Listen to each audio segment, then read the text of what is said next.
സഹോദരങ്ങളെ, കഴിഞ്ഞ എപ്പിസോഡിൽ നമ്മൾ ജോസഫ് ദാസൻ ബ്രദറിനെയായിരുന്നു ശ്രവിച്ചത്. തുടർന്നുള്ള ഈ എപ്പിസോഡിലും അദ്ദേഹത്തിൻ്റെ ജീവിത വഴികളിൽ വീഴുന്നവനായിരുന്ന ആ വ്യക്തിയെ താങ്ങി എഴുന്നേൽപ്പിച്ച ദൈവത്തെ നമ്മൾ കാണുകയായിരുന്നു. തുടർന്ന് നമുക്ക് കേൾക്കാം. സ്നേഹത്തോടെ എല്ലാ പ്രേക്ഷകരെയും സ്വാഗതം ചെയ്യുന്നു, ഒപ്പം ജോസഫ് ദാസ് ബ്രദറിനെയും. കഴിഞ്ഞ എപ്പിസോഡിൽ നമ്മൾ ദൈവസ്നേഹത്തെപ്പറ്റിയായിരുന്നു ഗാനത്തിൻ്റെ ബേസിൽ പറയുകയും നമ്മൾ മറ്റുള്ളവർക്ക് ആ അനുഭവം പങ്കുവയ്ക്കുകയും ചെയ്തത്. എൻ്റെ ഈ ചോദ്യം, ആ ഗാനത്തിൻ്റെ ആഴം വളരെയേറെ എല്ലാവരെയും സ്പർശിച്ചൊരു ഗാനം തന്നെയാണ്. തീർച്ചയായിട്ടും അത് കേൾക്കുമ്പോൾ പ്രേക്ഷകർക്കെല്ലാം അതിനകത്ത് ഒത്തിരിയേറെ സന്തോഷം തോന്നുന്ന പാട്ടുമാണ്. കാരണം അതിൻ്റെ ഓരോ വാക്കുകളും അങ്ങേയറ്റം ഒരു ഏത് വ്യക്തിക്കും ഈശോയുടെ അടുത്തേക്ക് രക്ഷയുടെ വാതിൽ തുറന്നിട്ടിട്ടുണ്ട്. അനുതാപത്തോടെ വരുന്ന ആരെയും തള്ളിക്കളയുന്ന ഒരു ദൈവമല്ല, ആരെക്കൊണ്ടും എന്നെ അപമാനിപ്പിക്കാൻ ഇഷ്ടപ്പെടുന്ന ദൈവമല്ല, എറിയാൻ കല്ലുകളുമായി നിൽക്കുന്നവൻ്റെ കല്ലുകളെ താഴെ വീഴിക്കാൻ കഴിവുള്ള ഒരു ദൈവമാണ് എൻ്റെ ദൈവം എന്നെല്ലാം ആ ഗാനത്തിൻ്റെ വഴികളിൽ നമുക്ക് കാണാൻ പറ്റും. അത് കെസ്റ്ററിനെ പോലെ തന്നെ ഒരു നല്ലൊരു ശബ്ദത്തിലൂടെ കേട്ടപ്പോൾ അത് ലോകം മുഴുവൻ ഏറ്റെടുത്ത ഒരു ഗാനമാണ്. അപ്പോൾ യുവജനങ്ങളിലേക്ക് ഒരു പക്ഷേ കഴിഞ്ഞ എപ്പിസോഡിൽ പറയാത്തൊരു ചോദ്യം ഞാൻ ചോദിക്കുകയാണ്. ആദ്യമായി അമ്മയെ ധിക്കരിക്കാമെന്ന് ബുദ്ധിപൂർവ്വം ചിന്തിച്ച് പാപം തിരഞ്ഞെടുത്തപ്പോൾ, അല്ലെങ്കിൽ അത് ശരിയല്ലെന്ന് അറിയാമായിട്ടും അത് തിരഞ്ഞെടുത്തപ്പോൾ മനസ്സിനുണ്ടായ വിഷമമുണ്ട്. നമ്മുടെ എല്ലാവരുടെയും ജീവിതത്തിൽ അങ്ങനെ തന്നെയാണ്. ചിലപ്പോൾ ഒരു ചെറിയ പൈസ വീട്ടിൽ നിന്ന് അപ്പനോടും അമ്മയോടും ചോദിക്കാതെയൊക്കെ ചെയ്യുന്ന പാപങ്ങളായിരുന്നു അന്നത്തെ നമ്മുടെയൊക്കെ പാപങ്ങൾ തന്നെ. എങ്കിൽ ആദ്യം ഒരു പക്ഷേ ആ ഒരു രൂപ അനുവാദമില്ലാതെ എടുത്താൽ നമ്മുടെ മനസ്സിനുണ്ടായിരുന്നൊരു ഭാരമുണ്ട്. നമുക്ക് പിന്നീട് ഇപ്പം ചിന്തിക്കുമ്പം അത് ആ വഴികളെല്ലാം എത്ര കഷ്ടപ്പെട്ടാണ് നമ്മൾ ആ പാപമൊക്കെ ചെയ്തതെന്ന് നമുക്ക് മനസ്സിലാവും. അമ്മയെയും അപ്പനെയും കുടുംബത്തെയും ഒക്കെ ഒന്ന് പറയാമോ? അവരുടെ പ്രാർത്ഥനാ ചൈതന്യം, ഒരു പക്ഷേ ഇന്ന് ഇങ്ങനെ ഇരുന്ന് ശുശ്രൂഷ ചെയ്യുന്ന ഒരു ജോസഫ് ദാസനോ ലോകം മുഴുവൻ അറിയപ്പെടുന്ന വചന ശുശ്രൂഷകനായ ഡോക്ടർ ജോണോ ഒക്കെ ഈ ലോകത്തിന് നൽകിയ ഒരു പേരൻസാണ് അവരെ പറ്റി ഒന്ന് പറയാമോ? എൻ്റെ പപ്പ ഒരു NRI ആണ്, സൗദിയിലായിരുന്നു വർഷങ്ങൾ. ഞങ്ങൾ അവധിക്കാലത്ത് മാത്രമേ പപ്പയെ കാണാറുള്ളൂ. മമ്മിയുടെ കൂടെയാണ് ഞങ്ങൾ മക്കൾ വളർന്നത്. മമ്മി ഒരു വളരെയധികം പ്രാർത്ഥിക്കുന്ന വ്യക്തിയാണ്. പപ്പ സഭയെയും സഭാവിശ്വാസത്തെയൊക്കെ സ്നേഹിക്കുന്ന ഒരു കാരണവന്മാരുടെ ഒരു രീതിയുണ്ടല്ലോ, അങ്ങനത്തെ ഒരാളാണ് പപ്പ. പക്ഷേ ഒരു ഭയങ്കര ഒരു പ്രാക്ടീസിങ് സ്പിരിച്വാലിറ്റി ഉണ്ടായിരുന്ന ആളാണെന്ന് നമുക്ക് പറയാൻ പറ്റത്തില്ല. നല്ലൊരു മനുഷ്യനായിരുന്നു എന്നേ പറയാൻ പറ്റും. പിന്നെ അത്യാവശ്യം ഞങ്ങളെ നന്നായിട്ട് ശാസിക്കുന്ന, ഞങ്ങളെ ദേഷ്യം പിടിപ്പിക്കുന്ന രീതിയിൽ ശാസിക്കുന്ന ഒരു അപ്പനൊക്കെ ആയിരുന്നു. എന്നാൽ ഇപ്പോൾ പപ്പ അങ്ങനെയല്ല. പപ്പ വളരെയധികം പ്രാർത്ഥിക്കുന്ന ഒരാളായിട്ട് മാറിയിട്ടുണ്ട്. മമ്മി എന്ന് പറയുന്നത് ചെറുപ്പത്തിലെ ഞങ്ങൾ കാണുന്ന മമ്മി മണിക്കൂറുകൾ പ്രാർത്ഥിക്കുന്ന ഒരാളായിരുന്നു. മണിക്കൂറുകൾ എന്ന് പറഞ്ഞാൽ മമ്മിയുടെ ജീവിതത്തിൽ പ്രാർത്ഥനയേ ഉള്ളൂ, അങ്ങനെയായിരുന്നു. കാരണം ജോലി ചെയ്യുമ്പോഴും കൊന്ത ചൊല്ലുന്ന ഒരാളാണ്. ഈ അടുക്കളയിൽ കാര്യങ്ങൾ ചെയ്യുമ്പോഴും കൊന്ത ചൊല്ലുന്ന, പിന്നെ എല്ലാ ജോലിയുടെ മുൻപും രാവിലെ എഴുന്നേറ്റാൽ ഉടനെ തന്നെ അറിയാമല്ലോ പള്ളിയുടെ അല്ലെങ്കിൽ ഇങ്ങനെയുള്ള വിഷയങ്ങളിലാണ് മമ്മിയുടെ താല്പര്യങ്ങൾ മൊത്തം. പിന്നെ അത് കഴിഞ്ഞിട്ട് മമ്മി ജോലി ചെയ്യാൻ, മമ്മിക്ക് രോഗമായി കഴിഞ്ഞപ്പോൾ മമ്മിക്ക് ഡെയിലി മാസിന് പോകാൻ പറ്റത്തില്ല, എനിക്ക് നടക്കാൻ പറ്റത്തില്ല, അങ്ങനത്തെ ഒരു പ്രശ്നമായിരുന്നു. അപ്പോൾ പിന്നെ മമ്മി ഞാൻ കാണുന്നത് രാവിലെ മമ്മി എഴുന്നേറ്റിട്ട് നേരെ പ്രാർത്ഥനാ മുറി പോകും. ഏതാണ്ടൊരു 1 മണിക്കൂറോളം മമ്മി അവിടെ കാണും. അപ്പോൾ നമ്മളൊക്കെ ഉറക്കമാണ്, മമ്മി അവിടെ കാണും. മമ്മി അവിടെ ഇരുന്ന് പ്രാർത്ഥനയായിരിക്കും. പിന്നെ അത് കഴിഞ്ഞിട്ട് മമ്മി എഴുന്നേറ്റ് മമ്മിയുടെ കാര്യങ്ങളൊക്കെ ചെയ്യും. പിന്നെ മമ്മിക്ക് കുറേ കിടക്കണം, അങ്ങനെയാണ് ആ സമയത്ത്. പക്ഷെ കിടക്കുന്ന സമയത്തൊക്കെ ഞങ്ങൾ കാണുന്നത് ഈ കൊന്ത ചൊല്ലിക്കൊണ്ടിരിക്കും. മുഴുവൻ സമയവും കൊന്ത ചൊല്ലും. ഒരു ദിവസം ഒരു 10-15 ജപമാല പ്രാർത്ഥനയുടെ അമ്മയായിരുന്നു. ഇതായിരുന്നു മമ്മിയുടെ ഒരു സാഹചര്യം. അപ്പം മമ്മി ഞങ്ങൾ വഴിതെറ്റി നടക്കുന്നത് മമ്മിക്ക് അറിയാമല്ലോ. അപ്പം കാര്യം മമ്മിയുടെ കണ്ണ് വെട്ടിച്ചൊന്നും ചെയ്യാൻ, അതായത് പുറത്തൊക്കെ പോയിട്ട് നമ്മൾ എന്തെങ്കിലും അബദ്ധം കാണിച്ചിട്ട് വീട്ടിൽ വന്നാൽ നമ്മുടെ മുഖഭാവം കണ്ടു കഴിഞ്ഞാൽ മമ്മിക്ക് അറിയാം. നമ്മൾ അങ്ങനെയായിരുന്നു മമ്മിയുടെ ഒരു സാഹചര്യം. അപ്പോൾ അത്ര കൃത്യമായിട്ട് മമ്മി പറയും. മമ്മി എന്നോട് എപ്പോഴും പറയുന്നൊരു കാര്യമുണ്ട്. മമ്മി മോണിക്ക പുണ്യവതിയെ വളരെയധികം ഇഷ്ടപ്പെട്ടിരുന്ന, അതാണ് ഈ പഴയ ധ്യാന പ്രസംഗങ്ങളിലൊക്കെ മമ്മി കേട്ടിട്ടുള്ളത് കൊണ്ട് മമ്മിക്കറിയാം. മമ്മി മോണിക്ക പുണ്യവതിയുടെ കാര്യം പറയും എന്നോട്. എന്നിട്ട് പറയും, നിൻ്റെ ആത്മാവ് ഒരിക്കലും നശിച്ചു പോകില്ല എന്ന് പറയുമായിരുന്നു. അതായിരുന്നു മമ്മി പ്രാർത്ഥിച്ചുകൊണ്ടിരുന്നത്. അപ്പം ഞാൻ ഭൗതികമായി രക്ഷപ്പെടുക എന്നതിനേക്കാൾ ഉപരി എനിക്ക് തോന്നുന്നു മമ്മി എനിക്ക് വേണ്ടി പ്രാർത്ഥിച്ചിട്ടുള്ളത് ഏറ്റവും കൂടുതൽ എൻ്റെ ആത്മാവ് രക്ഷപ്പെടുക എന്നുള്ളതാണെന്ന് എനിക്കറിയാം. കാര്യം മമ്മി അതാണ് എന്നോട് പറഞ്ഞുകൊണ്ടിരുന്നതുമൊക്കെ. അപ്പോൾ ഇതാണ് മമ്മി. പപ്പ പിന്നീട് നവീകരണ പോട്ടയിലെ ധ്യാനം കൂടിയിട്ടാണ് പപ്പ ഒരു അവധിക്ക് വന്നപ്പോൾ. പിന്നെ തിരിച്ചു പോയ പപ്പ എന്ന് പറയുന്നത് ഇതുപോലായിപ്പോയി. ഒരു ദിവസം 4 മണിക്കൂർ ഒരേ ഇരിപ്പിന് പേഴ്സണൽ പ്രെയർ ചെയ്യുന്ന ഒരു അവസ്ഥയിലേക്ക് പപ്പ വന്നു. അങ്ങനെയാണ്. അപ്പോൾ ഇപ്പോഴും ഇപ്പോൾ പപ്പയ്ക്ക് കുറച്ച് അസുഖങ്ങളൊക്കെ ഉള്ളത് കൊണ്ട് അത്രത്തോളം ഈ ഏകാഗ്രതയോടെ പ്രാർത്ഥിക്കാനായിട്ട് പറ്റുകയില്ല. എങ്കിൽ പോലും പുസ്തകങ്ങൾ വായിച്ചുകൊണ്ടുള്ള പ്രാർത്ഥനയും അങ്ങനെയുള്ള കാര്യങ്ങൾ, പിന്നെ ഷാലോം TV നിരന്തരം കണ്ട് അങ്ങനെയൊക്കെയുള്ള പ്രസംഗങ്ങൾ കേട്ട്, ഇപ്പോൾ യൂട്യൂബൊക്കെ അദ്ദേഹം തന്നെ എടുത്ത് യൂട്യൂബിലെ വൈദികരുടെ ധ്യാന പ്രസംഗങ്ങളൊക്കെ കേട്ടിരിക്കുന്ന ഒരു അവസ്ഥയിലേക്ക് വന്നു. സഹോദരൻ ഡോക്ടർ ജോൺ, വേറെ സഹോദരങ്ങളുണ്ടോ? ഒരു അനുജത്തിയുണ്ട്. ഡോക്ടർ ജോൺ ചെറുപ്പം തൊട്ട് തന്നെ ഒരു വളരെ ഡിസിപ്ലിൻഡ് ആയിട്ടുള്ള ഒരാളാണ്. അദ്ദേഹത്തിൻ്റെ ഒരു ടീനേജിലൊക്കെ അദ്ദേഹം വീട്ടിൽ ചില എന്താ പറയുക, എല്ലാവരും കാണിക്കുന്ന പോലെ ചില റെസിസ്റ്റൻസ് ഒക്കെ കാണിച്ചിട്ടുള്ളത് എനിക്ക് ഓർമ്മയുണ്ടെങ്കിലും പൊതുവേ അദ്ദേഹത്തിൻ്റെ പ്രകൃതം വളരെ നല്ല മനുഷ്യനാണ്. മാത്രമല്ല എനിക്ക് ഓർമ്മയുണ്ട്, ഈ കുർബാന ഒരിക്കൽ പോലും മുടക്കത്തില്ലായിരുന്നു, ഡെയിലി മാസ്. അതായത് ഞങ്ങളൊക്കെ വീട്ടിൽ ഞങ്ങളൊരു റൂമിലാണ്, പക്ഷേ പുള്ളിക്കാരൻ രാവിലെ എഴുന്നേറ്റ് ഡെയിലി മാസ് ഉണ്ട്, ഒരിക്കലും മുടക്കിയിട്ടില്ല പുള്ളി അദ്ദേഹം. അതായത് ഒരു വീട്ടിൽ 2 ആൺകുട്ടികൾ, ഒരാൾ സുന്ദരമായിട്ട് ആഘോഷപരമായിട്ട് കിടന്നുറങ്ങുകയും കുഞ്ഞു കുഞ്ഞു കുസൃതികൾ കാണിച്ച് ജീവിക്കുകയും ചെയ്യുമ്പോൾ വളരെ ഡിസിപ്ലിനായ ജീവൻ നയിക്കുന്ന മറ്റൊരാളും. അത് എനിക്ക് തോന്നുന്നത് എൻ്റെ ഒരു അപ്പാപ്പൻ, മമ്മിയുടെ അപ്പച്ചൻ, അദ്ദേഹം ചേട്ടൻ്റെ ഒപ്പമായിരുന്നു. അദ്ദേഹം വളരെ പ്രാർത്ഥിക്കുന്നൊരു മനുഷ്യനായിരുന്നു. അത് സ്വാധീനിച്ചിട്ടുണ്ട്. അതെ. പപ്പ വിദേശത്താണല്ലോ, അപ്പോൾ കൂടുതലും കണ്ട ഒരു മോഡൽ അപ്പാപ്പൻ്റെതായിരുന്നു. അപ്പോൾ അപ്പാപ്പൻ ഒരു 35 ജപമാല ഒരു ദിവസം ചൊല്ലുന്ന ആളായിരുന്നു. അപ്പോൾ അത് പിന്നെ ഡെയിലി വിശുദ്ധ കുർബാനയ്ക്ക് ചേട്ടനെ കൊണ്ടുപോകുന്ന ആളായിരുന്നു. അപ്പോൾ എനിക്ക് അങ്ങനെ ഒരു ഭാഗ്യം. ഞാനൊരു ഇത്തിരി കഴിഞ്ഞപ്പോഴത്തേക്ക് തന്നെ മമ്മിക്ക് ഇത്തിരി രോഗത്തിൻ്റെ ആക്രമണങ്ങളൊക്കെ ഉണ്ടായതോടുകൂടി മമ്മിയുടെ മറ്റ് ആക്ടിവിറ്റികളൊന്നും എനിക്ക് നേരിട്ട് കാണാൻ പറ്റില്ല. മറ്റത് ഇവർ രണ്ടുപേരും കൂടെ ഒരുമിച്ചാണ് ദേവാലയത്തിൽ പോകുന്നതും വരുന്നതും ഒക്കെ. അങ്ങനെയായിരുന്നു. അപ്പോൾ തികച്ചും നമുക്ക് ഉറപ്പിക്കാം, ഒരു സമയത്ത് പ്രാർത്ഥിച്ച് മോനിക്ക തൻ്റെ മകനായ അഗസ്റ്റിന് വേണ്ടി കണ്ണുനീരിൻ്റെ ചാലുകൾ ഉണ്ടായ ഒരു വിശുദ്ധയാണ്. അപ്പോൾ ഒരുപക്ഷെ ജോസഫ് ദാസൻ കാണുന്നില്ലെങ്കിലും കണ്ണുനീര് ചിലപ്പോൾ ഈ മകൻ എവിടെയെങ്കിലും നാശം വരുമോ എന്നോർത്ത് കണ്ണുനീര് ഒഴുക്കിയ ഒരു അമ്മയാകാം, അതിനൊരു സംശയം വേണ്ട. കാരണം ആ കൃത്യമായ സ്ട്രക്ചറിൽ നിന്ന് ഒരല്പം വ്യതിചലിച്ചാൽ പോലും തിരിച്ചറിയാവുന്ന ഒരു അമ്മയായിരുന്നത് കൊണ്ട് തന്നെ കുസൃതികളോ അല്ലെങ്കിൽ എവിടുന്നോ റൂട്ട് തെറ്റുന്നെന്ന് ഓർത്താലും കരയാൻ സാധ്യതയുള്ള ഒരു അമ്മ തന്നെയാണ്. അപ്പോൾ ആ കണ്ണുനീരിൻ്റെയും പ്രാർത്ഥനയുടെയും ചൊല്ലിയ ജപമാലകളുടെയും എല്ലാം ഉത്തരമാണ് ഇന്ന് ദൈവ ശുശ്രൂഷകനാക്കി ദൈവം മാറ്റിയിരിക്കുന്നത് എന്നുള്ളതിൽ യാതൊരു സംശയവുമില്ല. അപ്പോൾ പോകുന്ന വഴികൾ പഠനം, പിന്നീട് ഡിഗ്രി പുറത്ത് പഠിക്കുകയും പഠനത്തിൻ്റെ കൂടെ ഒരു ചെറിയ രീതിയിലൊന്ന് പറയാമോ, എന്തൊക്കെയാണ് പഠന സമയത്തെ ദൈവിക ഇടപെടലെന്നും കൂടെ? ഞാൻ ശരിക്കും പറഞ്ഞാൽ +2 പഠിക്കുന്ന സമയത്താണ്, അതായത് പ്രീ ഡിഗ്രി ആണെന്ന് ഞങ്ങൾക്കും ആദ്യത്തെ ക്ലാസ്സിൽ കോളേജിൽ നിന്ന് ആദ്യത്തെ ദിവസം ആദ്യത്തെ ക്ലാസ്സിൽ കോളേജിൽ നിന്ന് പുറത്തായ ഒരാളാണ്. ഇഷ്ടപ്പെടും ഇതിനൊക്കെ പോകാല്ലോ. അതെ, ശരിക്കും പറഞ്ഞാൽ പിന്നെ കോളേജിന് പുറത്തായിരുന്നു ഞാൻ. 4 മാസത്തോളം കഴിഞ്ഞാണ് ഞാൻ ക്ലാസ്സിനകത്ത്. അപ്പോൾ 10ാം ക്ലാസ് വരെ ഈ അക്കാഡമിക്സിലൊക്കെ ഞാൻ വലിയ പ്രശ്നം ഉണ്ടാക്കത്തില്ലായിരുന്നു. പക്ഷേ കോളേജിൽ വന്ന് ക്ലാസ്സിൽ നിന്ന് പുറത്തായി, കോളേജിൽ നിന്ന് പുറത്തായതോടുകൂടി നല്ല പ്രതിസന്ധികൾ നേരിട്ടു. പിന്നെ ഈശോ തിരിച്ചു പിടിച്ചതിന് ശേഷം ഇടുക്കി തങ്കച്ചായനെ പോലുള്ള ആളുകളൊക്കെ ഈ ബേസിക് ആയിട്ടുള്ള കാര്യങ്ങളെ ഫോക്കസ് ചെയ്യണം എന്ന് വ്യക്തമായിട്ട് പറഞ്ഞത് കാരണമാണ് പിന്നീട് നമ്മൾ പഠനത്തിലേക്കൊക്കെ തിരിച്ചു വരാനും പഠനം പൂർത്തിയാക്കാനും ഒക്കെ പറ്റിയത്. അപ്പോൾ ശരിക്കും പറഞ്ഞാൽ ഈ ഒരു കാലഘട്ടം, അതായത് ഈ വീഴ്ചകൾ പറ്റുന്ന ഒരു കാലഘട്ടം ഉണ്ടല്ലോ, ആ കാലഘട്ടത്തിൽ നമ്മളെ സഹായിച്ച, അതായത് ശരിക്കും പറഞ്ഞാൽ ഇപ്പോൾ ഞങ്ങളുടെ ആലപ്പുഴയിൽ ആ സമയത്ത് ഏറ്റവും കൂടുതൽ ഞങ്ങൾക്ക് ട്രെയിനിങ് നൽകിക്കൊണ്ടിരുന്ന ആൾ ഇടുക്കി തങ്കച്ചായനാണ്. ശരിക്കും പറഞ്ഞാൽ ക്വാളിറ്റിയുള്ള ഒരു ലൈഫ് വേണം എന്ന് നിർബന്ധമായും ശഠിക്കുകയും എല്ലാ വീഴ്ചകളെയും കൃത്യമായിട്ട് എടുത്ത് കാണിച്ചു തരികയും ചെയ്യുന്ന ഒരാളാണ് അദ്ദേഹം. പക്ഷേ നമുക്ക് അദ്ദേഹത്തിലൂടെയാണ് സത്യം പറഞ്ഞാൽ ദൈവപിതാവിൻ്റെ സ്നേഹം അതുപോലുള്ള ആളുകളിലൂടെ, അതായത് അന്നത്തെ കാലത്ത് പ്രത്യേകിച്ച് ഇങ്ങനത്തെ ആളുകൾ ധാരാളമുണ്ട്, അവരിലൂടെയാണ് ദൈവത്തിൻ്റെ സ്നേഹവും നമുക്ക് മനസ്സിലാക്കാൻ പറ്റിയെന്നുള്ളതാണ്. ഇത്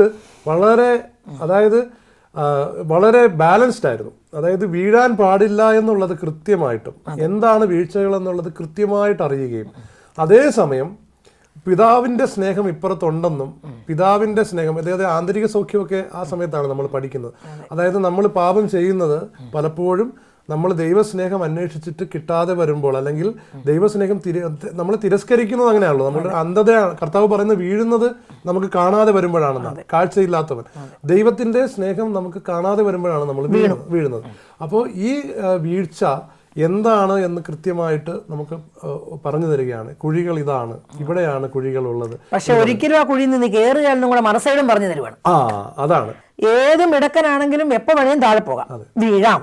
എന്നാൽ അവിടെ എന്നും കിടക്കാൻ വേണ്ടി അനുവദിക്കുന്ന ഒരു ദൈവമല്ല, ആ കുഴിയിൽ നിന്ന് നിന്നെ കരകയറ്റാൻ കഴിവുള്ള ഒരു ദൈവം നിന്റെ കൂടെ ഉണ്ടെന്നുള്ളതായിരുന്നു നിങ്ങൾക്ക് കിട്ടിയ ട്രെയിനിങ്ങിന്റെ ഏറ്റവും ബേസിക്. അതായത് തങ്കച്ചായനെ പോലുള്ള അന്നത്തെ ആളുകളെല്ലാം പ്രധാനമായിട്ടും സഭാ പഠനങ്ങൾ നമുക്ക് വ്യക്തമാക്കി തരും. പ്രത്യേകിച്ച് വിശുദ്ധർ നമ്മളെ പഠിപ്പിച്ച സഭയുടെ വലിയൊരു മുഖമുണ്ടല്ലോ. അപ്പോൾ ഏത് വിശുദ്ധൻ്റെ ജീവിതം നമ്മൾ എടുത്താലും, അപ്പോൾ തങ്കച്ചാൻ ഇങ്ങനെ ഫിലിപ്പിനേരിയുടെ കഥകളൊക്കെ പറയുന്നതൊക്കെ എനിക്കിപ്പോഴും ഓർമ്മയുണ്ട്. അപ്പോൾ ഏത് വിശുദ്ധൻ്റെ കഥ എടുത്താലും നമുക്ക് രണ്ട് കാര്യം കാണാൻ പറ്റും. ഒന്ന്, നമ്മൾ വിശുദ്ധിയിൽ ജീവിക്കണം എന്ന് പറയുന്നൊരു കാര്യം. അതായത് പാപം ചെയ്യുന്നത് അതിഭയാനകമാണ്, പാപത്തോടുള്ള വെറുപ്പ് അത് വളരെ വ്യക്തമായിട്ട് നമുക്ക് കാണാൻ പറ്റും. രണ്ടാമത്തത് ദൈവസ്നേഹം. ഇത് രണ്ടും ഒരുമിച്ച് പഠിപ്പിക്കുന്നു എന്നുള്ളതാണ് സഭയുടെ ഏറ്റവും വലിയ പ്രത്യേകത. അതായത് ദൈവസ്നേഹത്തിൽ നിന്ന് നമ്മൾ പോകുന്നതാണ് നമ്മൾ പാപത്തിൽ വീഴുന്നത്. എന്നാൽ കുമ്പസാരിച്ച് കഴിയുമ്പോൾ ദൈവസ്നേഹത്തിലേക്ക് നമ്മൾ റീഇൻസ്റ്റേറ്റ് ചെയ്യപ്പെടുന്നു. ഇത് ഈ ഫിലിപ്പിനേരിയുടെ ഒരു കഥ പറഞ്ഞത് എനിക്ക്, ഫിലിപ്പിനേരി ഇങ്ങനെ പോകുമ്പോൾ ഒരാൾ ഭയങ്കരമായിട്ടും മദ്യപിച്ചിട്ട് ചീത്ത പറയാണ്. ഇത് തങ്കച്ചായൻ പറഞ്ഞെന്ന കഥയാണ്. അന്നേരം ഫിലിപ്പിനേരി കൂട്ടുകാർ പറയും നമുക്ക് അയാളെ ഒന്ന് ശാസിക്കണം. അപ്പോൾ ഫിലിപ്പിനേരി പറയും വേണ്ട. അപ്പോൾ എന്താണ് കാര്യം എന്ന് ചോദിക്കുമ്പോൾ പറയും, ഫിലിപ്പിനേരി അയാളുടെ ജീവിത സാഹചര്യങ്ങളിലൂടെയാണ് പോയതെങ്കിൽ ആ നിൽക്കുന്നതാണടാ ഫിലിപ്പിനേരി എന്ന് പറയുമെന്നാണ് പറയുന്നത്. അതായത് നമ്മൾ ആളുകളെ മനസ്സിലാക്കുന്നൊരു രീതിയൊക്കെ പൂർണ്ണമായിട്ട് മാറുകയാണ്. അതായത് ഞാൻ വീഴുമ്പോഴാണ്, ഇപ്പം എനിക്കറിയാം, ഞാൻ യൂത്തിനെ കുറിച്ച് ചോദിച്ചല്ലോ, യുവജനങ്ങൾ എൻ്റെ അടുത്ത് ഞങ്ങൾ വരുമ്പോൾ ഇപ്പം നമ്മൾ പറയുന്നത് പോലെ നമ്മൾ ഇന്നൊരു വലിയൊരു തെറ്റിദ്ധാരണയുണ്ട്, യുവജനങ്ങളോട് പാപത്തെക്കുറിച്ച് പറയരുതെന്ന്. വളരെ വലിയൊരു തെറ്റിദ്ധാരണ. കാരണം പാപത്തെക്കുറിച്ച് പറഞ്ഞാൽ യുവജനങ്ങൾ വിട്ടുപോകും എന്ന് പറയുന്നൊരു ഭയങ്കര ഒരു തെറ്റായ പഠനം. അതുകൊണ്ട് തന്നെ കുമ്പസാരത്തിന്റെ ക്ലാസ് ഒക്കെ വളരെ മൈൽഡായിട്ട് അത്യാവശ്യം വേണമെങ്കിൽ പോയിട്ട്. പിന്നെ ഒരു ധാരണ, കുട്ടികൾക്ക് പാപബോധം ഒരുപാട് വരും, അല്ലെങ്കിൽ കുറ്റബോധം വരും. അതിനൊരു എന്താ പറയുന്നത്, അത് ശരിയായി ഈ സഭയുടെ പഠനം കൊടുത്തില്ലെങ്കിൽ അതിനൊരു സാധ്യതയുണ്ട്, അത് നമുക്കൊരിക്കലും നിഷേധിക്കാൻ പറ്റത്തില്ല. പക്ഷെ നമുക്കൊക്കെ കുറ്റബോധം വരാതിരുന്നത് ഈ ദൈവസ്നേഹം കൃത്യമായി അറിഞ്ഞത് കൊണ്ടാണ്. അതായത് നമ്മൾ കുമ്പസാരിക്കാൻ പോകുന്നത് ശരിക്കും പറഞ്ഞാൽ കുറ്റബോധം വന്നിട്ടോ, അല്ലെങ്കിൽ നമ്മൾ പാപത്തിന്റെ ക്ലാസ് കേൾക്കുന്നത് കുറ്റബോധം വരാൻ വേണ്ടിയിട്ടുള്ള ഒരു സംഭവത്തിനല്ല. ശരിക്കും പറഞ്ഞാൽ ഈ നമ്മൾ കുമ്പസാരക്കൂട്ടിലേക്ക് പോകുന്നത് ദൈവത്തിന്റെ സ്നേഹത്തിലേക്ക് തിരിച്ചു വരാൻ വേണ്ടിയിട്ടാണ്. അതായത് നമ്മൾ ഭയങ്കര ഹാപ്പി ആകാൻ വേണ്ടിയിട്ടാണ്. അതെ, ശരിക്കും പറഞ്ഞാൽ ഈ കുമ്പസാരം അവിടെയാണ്. അതായത് കുമ്പസാരം എന്ന് പറയുന്നത് നമ്മൾ എല്ലാ പാപവും തുറന്നു പറഞ്ഞു കഴിയുമ്പോൾ ആ കുമ്പസാരം കൃത്യമായി മനസ്സിലാക്കിയ ഒരു യൂത്തിനെ സംബന്ധിച്ചിടത്തോളം അവന് കുറ്റബോധമല്ല, അവന് ഫ്രീഡമാണ് വരുന്നത്. ശരിക്കും പറഞ്ഞാൽ ആത്മീയ സ്വാതന്ത്ര്യമാണ് വരുന്നത്. അപ്പോൾ ശരിക്കും ഈ കുമ്പസാരം എന്ന് പറയുന്ന ആ വലിയൊരു കൂദാശയാണ് ഞാൻ ഈ പാട്ട് എഴുതുമ്പോൾ എൻ്റെ മനസ്സിലുള്ളത്. അതായത് എന്നെ നരകത്തിൽ നിന്ന് രക്ഷിക്കുന്ന ഒരു നിമിഷമാണ്. ഞാൻ കുമ്പസാരിക്കുന്നതോടുകൂടി ഞാൻ ആ നരകത്തിൽ നിന്ന്, അപ്പോൾ ലോകം മുഴുവൻ എൻ്റെ പാസ്റ്റ് അറിയായിരിക്കും, ആളുകൾക്ക് മുഴുവൻ എൻ്റെ പാസ്റ്റ് അറിയായിരിക്കും. പക്ഷെ ദൈവം അത് മറച്ചു. അവന്റെ സാന്നിധ്യത്തിൽ അവനത് മറച്ചു, എൻ്റെ പാസ്റ്റ് അവൻ മറച്ചു. ഒരു കഥയുണ്ടല്ലോ, അതായത് ഒരു പയ്യൻ ഇങ്ങനെ, സിസ്റ്ററും രണ്ടുപേരാണ്, ബ്രദറും സിസ്റ്ററുമാണ്, അവർ വീട്ടിലെ ജോലിയൊക്കെ ചെയ്യണം.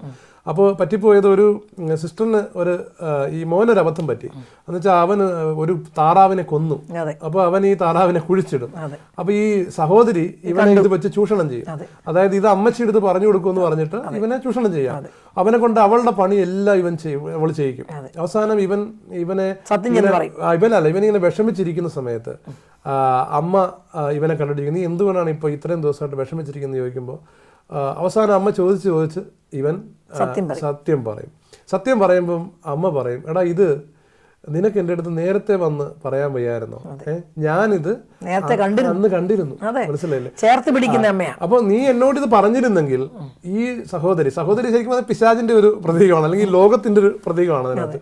പക്ഷെ സത്യം പറഞ്ഞാൽ എന്നോട് പറഞ്ഞിരുന്നെങ്കിൽ ഈ വല്ല കുഴപ്പമുണ്ടായിരുന്നോ? സഹോദരി നിന്നെ ചൂഷണം ചെയ്യത്തില്ല, നിനക്കൊന്നും സംഭവിക്കത്തില്ലായിരുന്നു. അപ്പോൾ ദൈവത്തിന് മുമ്പിൽ നമ്മൾ തെറ്റു ചെയ്താലും നമ്മൾ ദൈവത്തോട് അതങ്ങ് പറഞ്ഞു കഴിഞ്ഞാൽ പിന്നെ ഈ ലോകത്ത് ഒന്നിനും നമ്മളെ കുറ്റം വിധിക്കാനാവത്തില്ല, പിന്നെ ഒന്നിനും നമ്മളൊന്നും ചെയ്യാൻ പറ്റത്തില്ല.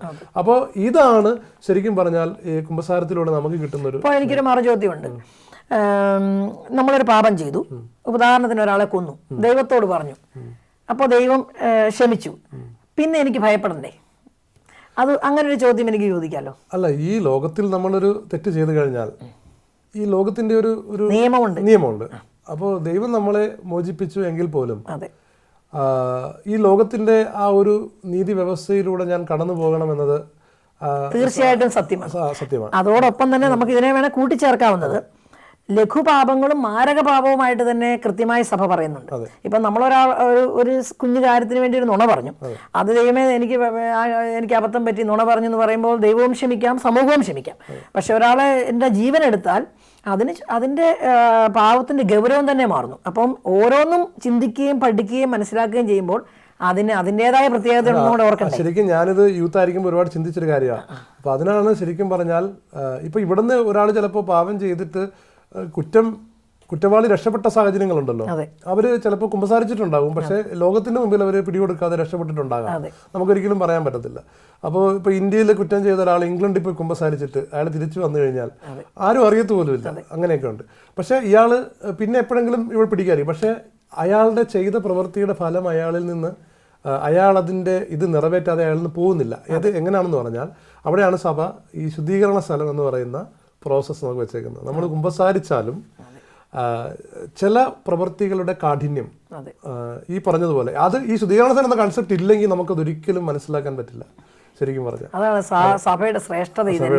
അപ്പോൾ അതിനുള്ള ഒരു പരിഹാരം ഈ ലോകത്തിൽ ചെയ്തതിൻ്റെ ഒരു പ്രോസസ്സിലൂടെ ഞാൻ കടന്നു പോയാൽ, അപ്പോൾ പലരും ചോദിക്കാറുണ്ട്, ഈ വലതുവശത്ത് കിടന്ന കള്ളൻ എന്തുകൊണ്ടാണ് അവന് കർത്താവ് ഒരു ശുദ്ധീകരണ സ്ഥലം കൊടുത്തില്ല, അവനെ സ്വർഗത്ത്? പക്ഷെ സത്യം പറഞ്ഞാൽ അയാൾ ഒരു പാപി അനുഭവിക്കേണ്ട എല്ലാ വേദനയും അനുഭവിച്ച മരിക്കുന്നത്. അല്ലേ? അയാൾ ശരിക്കും ഈ ലോകത്ത് അയാൾ ചെയ്യേണ്ട കാര്യത്തിന്റെ എല്ലാം ഒരു പ്രോസസ്സിലൂടെ അയാൾ കടന്നു പോയിട്ട് അയാളെ ഈശോ അപ്പം തന്നെ കൊണ്ടുപോകാം. പിന്നെ നമുക്ക് അതിനെക്കുറിച്ച് ഒരാൾ എത്ര കാലം ശുദ്ധീകരണ സ്ഥലത്ത് കിടക്കുന്ന സഭ അങ്ങനെയൊന്നും വ്യക്തമായിട്ട് പഠിപ്പിക്കാത്തത് നമുക്ക് വളരെ അധികമായിട്ട് പഠിപ്പിക്കാൻ പറ്റില്ലെങ്കിലും ഈ ശുദ്ധീകരണ സ്ഥലം എന്ന് പറയുന്ന കൺസെപ്റ്റ് എന്നെ ചെറുപ്പത്തിൽ ഈ ചോദ്യങ്ങൾക്കുള്ള ഉത്തരമായിട്ട് സിസ്റ്റർ ഇപ്പം ചോദിച്ചാൽ ഭയങ്കര വാലിഡ് ആയിട്ടുള്ള ചോദ്യം. ഇവിടെ നിന്ന് അവൻ രക്ഷപ്പെട്ടാൽ അവൻ ഇവിടുത്തെ ഒന്നും, പക്ഷെ അങ്ങനെയല്ല, അവൻ അങ്ങനെ രക്ഷപ്പെടാൻ പറ്റില്ല. അവൻ ചെയ്തതിന്റെ ഒരു ഇതിലൂടെ അവൻ കടന്നു പോകണം. അതാണ് തീർച്ചയായിട്ടും. പക്ഷെ അവന് നിത്യനാശം സംഭവിക്കുന്നില്ല. അബദ്ധം പറ്റി ദൈവമേ എന്റെ അറിവ് കൊണ്ട് ഈ പറഞ്ഞ കൊലപാതകം പോലും ചിലപ്പം അറിയാതെ പോലും സംഭവിക്കാം. ഒരു കല്ലെടുത്ത് ഒരു ഒറ്റ ഏറങ്ങ് വെച്ച് കൊടുത്തതാ, കൊല്ലണമെന്ന് ഓർത്തുമില്ലായിരിക്കും, മരിച്ചെങ്കിലോ കൊലപാതകം തന്നെയാണ്. നിയമത്തിന് മുമ്പേ കൊലപാതകയായി. പക്ഷെ ദൈവത്തിന്റെ സന്നിധിയിൽ ഇവൻ ഏത് അവസ്ഥയിലായിരുന്നു, ഇവൻ മനസ്സറിഞ്ഞുകൊണ്ടാണോ ഇവൻ കൊന്നത്, അല്ലെങ്കിൽ ഇവന്റെ അന്നേരത്തെ വൈകാരികമായ തലവെന്ന, ഇതെല്ലാം കാണാൻ കഴിയുന്ന, അതായത് ആയിരുന്നവനും വരാനിരിക്കുന്നവനുമായ ക്രിസ്തുവിന് മാത്രം അറിയാവുന്ന ഒരു മനുഷ്യന്റെ മനസ്സ് ചിലപ്പോൾ ഒരു നിയമത്തിനും അറിയണമെന്നില്ല. അപ്പോൾ എനിക്കിത് ശരിക്കും പറയണ്ട, ഞാനിതൊന്നും ആധികാരികമായിട്ട് ഇപ്പൊ പറയുന്നതിനകത്തൊന്നും ആധികാരികമായിട്ട് പഠിപ്പിക്കാം. നമ്മൾ ദൈവശാസ്ത്രമൊക്കെ പഠിച്ചതാണ്, പക്ഷെ എങ്കിലും നമുക്കറിയാമല്ലോ ദൈവശാസ്ത്രം എത്ര വാസ്റ്റാണ്. ഒരു ഡോക്ടറേറ്റ് എടുക്കണമെങ്കിൽ തന്നെ ഓരോരുത്തർ വിടുന്ന പാട് നമുക്കറിയാം. അപ്പോൾ ഒരു വിഷയത്തിൽ, അതൊരു പർട്ടിക്കുലർ വിഷയത്തിലായിരിക്കും, ഒരൊറ്റ സെന്റൻസിലായിരിക്കും. അപ്പം അതുകൊണ്ട് തന്നെ അത് വളരെ ഡെപ്ത് ഉള്ള കാര്യം. അപ്പം ഞാൻ അങ്ങനെയൊന്നും പറയാനുള്ള ഒരാളല്ല. പക്ഷെ ഞാൻ മനസ്സിലാക്കിയിരിക്കുന്ന ഒരു കാര്യം, കത്തോലിക്ക സഭ ഒരു 2000 വർഷമായിട്ട് അനേകം വിശുദ്ധര് ഇതൊക്കെ ഓരോന്ന് ചെയ്ത് അനുഭവിച്ച് അത് എങ്ങനെയാണെന്ന് മനസ്സിലാക്കി അനേകരുടെ ജീവിതം കൈകാര്യം ചെയ്തവര് ചേർന്ന് തയ്യാറാക്കിയ ഒരു ജീവിത പന്ഥാവാണ് സഭ നമുക്ക് വേണ്ടി കാണിച്ചു തരുന്നത്. അപ്പം സഭ നമ്മളോട് പറയാണ്, നീ കുമ്പസാരിച്ചു കഴിഞ്ഞാൽ നിന്നെ കർത്താവ് കർത്താവിന്റെ പ്രസാദവരത്തിലേക്ക് നീ തിരിച്ചു വരികയാണ്. പിന്നെ അനുതപിച്ച് കൃത്യമായി കുമ്പസാരിച്ചാൽ, പിന്നെ അതുപോലെ നീ ഒരു പാപം ചെയ്തു കഴിഞ്ഞാൽ കുമ്പസാരിക്കുമ്പോഴത്തേക്ക് അതിൻ്റെ പോകുന്ന ഇമ്പാക്റ്റ് ഇതാണ്. അതേസമയം നിത്യതയുടെ ഇമ്പാക്റ്റിൽ നീ രക്ഷപ്പെടും. പക്ഷേ ആ ഒരു കാലികമായിട്ടുള്ളൊരു സംഭവം നിനക്ക് ബാക്കി കിടക്കും. അത് നീ ശുദ്ധീകരണ സ്ഥലത്തിന്റെ പ്രോസസ്സ് അല്ലെങ്കിൽ ഇവിടുത്തെ പ്രായശ്ചിത്ത ജീവിതം, അതിലൂടെയാണ് നീ അത് മാറ്റിക്കൊണ്ട് വരേണ്ടത്. ഇങ്ങനെയൊക്കെ സഭ പഠിപ്പിക്കുമ്പോൾ ശരിക്കും എനിക്ക് ഞാൻ പറയുന്നത് തെറ്റാകാം പലപ്പോഴും, പക്ഷേ സഭ പറയുന്ന ഒഫീഷ്യലായിട്ടുള്ള ആ ഒരു കാര്യം അതിനെക്കുറിച്ച് പറയുന്നതാണ് സത്യം എന്ന് എനിക്കറിയാവുന്നതുകൊണ്ട്. അപ്പോൾ അതിലാണ് സഭയാണ് ഈ ദൈവത്തിൻ്റെ സ്നേഹം ഈ ഡയമെൻഷനിൽ എനിക്ക് മനസ്സിലാക്കി തരുന്നത്. കാരണം നമ്മൾ catechism of the Catholic church വായിക്കുമ്പം ഇപ്പം നമുക്ക് എന്താ പറയുക, ബാക്കി മറ്റ് പല കാര്യങ്ങളോടും നമുക്ക് അസ്വസ്ഥത ഉണ്ടാവും. പക്ഷേ കാറ്റഗിസം ഓഫ് ദി കാത്തലിക് ചർച്ചിനകത്ത് ഓരോരുത്തരെയും സഭ ഡീൽ ചെയ്യുന്ന രീതി നമ്മൾ കാണണം. അതായത് മറ്റു സഭകളെ അല്ലെങ്കിൽ മറ്റു വിശ്വാസികളെ. അപ്പൊ ഇതിനെയൊക്കെ സഭ ഡീൽ ചെയ്യുന്ന ഒരു സ്നേഹത്തിന്റെ ഡയമെൻഷൻ ഉണ്ട് ശരിക്കും പറഞ്ഞു. അപ്പോൾ ഇതൊന്നും അറിയാതെ ഒരു എന്താ പറഞ്ഞ പാപത്തെക്കുറിച്ചുള്ള വേറൊരു ഡയമെൻഷൻ കൊടുക്കുകയാണെങ്കിൽ മാത്രമാണ് യൂത്തൊക്കെ കുറ്റബോധത്തിലേക്ക് പോകത്തുള്ളൂ ശരിക്കും പറഞ്ഞാൽ. പക്ഷെ ദൈവസ്നേഹ അനുഭവം എന്ന് പറയുന്നത് ശരിക്കും പറഞ്ഞാൽ കുമ്പസാരിക്കുമ്പോൾ നമുക്ക് കിട്ടുന്നത് ഒരു ദൈവസ്നേഹത്തിലുള്ള എക്സ്പീരിയൻസ്. അപ്പോൾ ഇപ്പോൾ പറഞ്ഞതനുസരിച്ചാണെങ്കിൽ അനേകം യുവജനങ്ങൾക്ക് വേണ്ടിയുള്ള പ്രോഗ്രാമുകളും ധ്യാനങ്ങളും എല്ലാം നടത്തുന്ന ഒരു വ്യക്തി എന്നുള്ള നിലയിൽ ഇപ്പോൾ പറഞ്ഞതിൻ്റെ സംക്ഷിപ്ത രൂപമായിട്ട് നമുക്ക് ചിന്തിക്കാവുന്നത്, യുവജനങ്ങളെ നിങ്ങൾ ഏത് അവസ്ഥയിൽ നിന്നും വീഴാം, അല്ല നിങ്ങൾക്ക് ഏത് കുറവും തെറ്റും പറ്റാം, എന്നാൽ നിങ്ങൾ അവിടെ കിടക്കുകയല്ല, ആ കുഴിയിൽ നിന്ന് കരകയറാൻ വേണ്ടി ശ്രമിക്കുക, അനുതാപത്തിലേക്ക് തിരിച്ചു വരിക. നിങ്ങളെ ആ അനുഭവത്തിലൂടെ എല്ലാം കടന്നു പോകുന്ന നമ്മളൊക്കെ നിങ്ങളോട് പറയുകയാണ്, ഏത് വീഴ്ചയിൽ നിന്നും ഉയർത്തിയെടുത്തുകൊണ്ട് ദൈവത്തിൻ്റെ വക്താക്കളാക്കി മാറ്റാൻ, മറ്റൊരു സെയിൻറ്റ് അഗസ്റ്റിനാക്കി മാറ്റാൻ പറ്റുന്ന ഒരു ദൈവമാണ് നമ്മുടെ ക്രിസ്തു. ആരെയും തഴയുന്നവനല്ല എന്ന് തന്നെയാണ്. സ്നേഹം നിറഞ്ഞ സഹോദരങ്ങളെ, ജോസഫ് ദാസൻ ബ്രദറിലൂടെ അദ്ദേഹം എഴുതിയ പാട്ടിനെ ബേസ് ചെയ്താണ് നമ്മൾ സംസാരിച്ചതെങ്കിലും ദൈവവരപ്രസാദത്തിലേക്ക് നമ്മെ നയിക്കുന്ന കൂദാശകളെയാണ് കൂടുതലും ഇവിടെ നമ്മൾ ചർച്ച ചെയ്യപ്പെട്ട വിഷയം. അതോടൊപ്പം തന്നെ ആരെയും ഉപേക്ഷിക്കാതെ അനുതാപത്തിലേക്ക് വരുന്നവരെ ചേർത്ത് പിടിക്കുന്ന ദൈവത്തിൻ്റെ സ്നേഹത്തെ നമ്മൾ കേൾക്കുകയായിരുന്നു സ്വന്തം അനുഭവങ്ങളിലൂടെ. തീർച്ചയായിട്ടും പ്രാർത്ഥിക്കുന്ന ഒരമ്മ അല്ലെങ്കിൽ ഒരപ്പൻ ഉള്ള വീടുകൾ, അവരുടെ മക്കൾ, ആദ്യം നമുക്ക് ഒരിക്കലും ഇവരൊക്കെ രക്ഷപ്പെടില്ലെന്ന് തോന്നിയാൽ പോലും ആ പ്രാർത്ഥനയുടെ ഫലം, ആ കണ്ണുനീരിൻ്റെ വില എന്ന് പറയുന്നത് ആ ദൈവത്തെ പ്രഘോഷിക്കുന്ന മക്കളെ ഈ സഭയ്ക്ക് നൽകുക എന്നുള്ളത് തന്നെയാണ്. അപ്പോൾ നമ്മൾ ഈ കേട്ട ഓരോ ജീവിതാനുഭവത്തിലൂടെയും എല്ലാ പ്രേക്ഷകർക്കും മനസ്സിലാകേണ്ട ഒരു സത്യം, പ്രാർത്ഥനയിൽ ബലപ്പെടുന്ന ഒരു കുടുംബത്തിലെ മക്കൾ എവിടെ പോയാലും അവരെ തിരിച്ചു പിടിക്കുന്ന ഒരു ദൈവത്തിൻ്റെ സ്നേഹത്തെയാണ്. അതോടൊപ്പം തന്നെ യൗവനത്തിൽ നമുക്ക് പറ്റുന്ന പലവിധ കുറവുകളെയും നിറവുകളാക്കി അഭിഷേകമുള്ളവരാക്കി മാറ്റാൻ കഴിവുള്ള ഒരു ദൈവത്തിൻ്റെ സ്നേഹത്തെയാണ്. അതുപോലെ ഒരിക്കലും എന്നേക്കുമായി എഴുതിത്തള്ളാൻ ആരെയും ഇഷ്ടപ്പെടാത്ത ഒരു ദൈവത്തിൻ്റെ സ്നേഹത്തെയാണ്. അതെ, നമുക്ക് ഇവിടം വരെ നമ്മൾ കേട്ടതിൽ നിന്ന് വ്യത്യസ്തമായി സോഷ്യൽ മീഡിയയിലെ വിവിധ സാധ്യതകൾ ഉപയോഗിച്ചുകൊണ്ട് ദൈവ ശുശ്രൂഷകൾ എങ്ങനെ ചെയ്യുന്നുവെന്ന് ജോസഫ് ദാസൻ ബ്രദറിലൂടെ അടുത്ത എപ്പിസോഡിൽ നമുക്ക് കേൾക്കാം.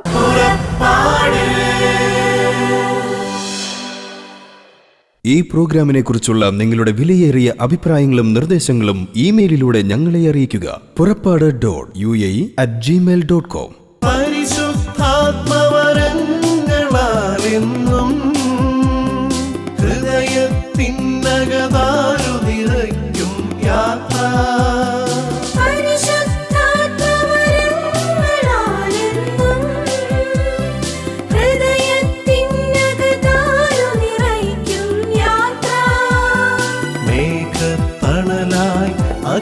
അഗ്നിനാളമായി പാത തെളിക്കും സ്നേഹത്തിൻ പുതുയാത്ര.